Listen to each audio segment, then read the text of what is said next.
Magandang umaga, kumusta po? Narito po ulit ang update natin para sa lagay ng ating panahon.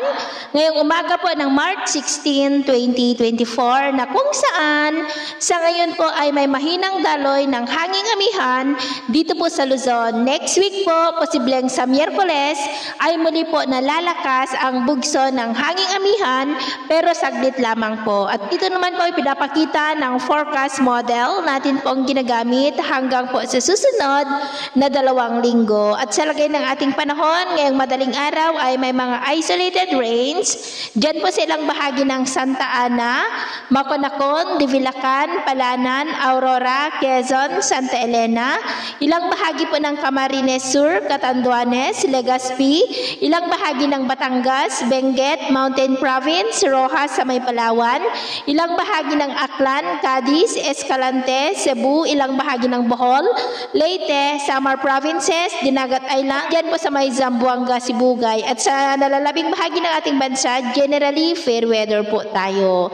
At mamaya ay sisikat ang araw sa malaking bahagi ng ating bansa pero may tsansa pa rin ng maulap na kalangitan with isolated rains. Dyan po sa silangang bahagi ng Cagayan, silangan ng Isabela, Aurora, ilang bahagi po ng Quezon, sa lugar po na nakaharap sa Pacific Ocean, ilang bahagi ng Eastern Samar, Leyte, Cadiz, Escalante at Dinagat Island, maging po silang bahagi ng Mountain Province. At mamayang hapon, posible po ang mga pag-uulan dyan sa may Cordillera, La Union, Pangasinan, Isabela, Nueva Ecija, Aurora, Leyte, Southern Samar at Dinagat Island. Kaya mag-ingat po tayo sa posibleng banta po ng mga pagbaha at pagguho ng lupa. At sa atin naman pong mga baybayin, wala naman po tayong nakataas na anumang gale warning signals, pero iba yung pag-iingat lamang po kung papalaot tayo para mas makaiwas sa mga sakunang pangkaragatan.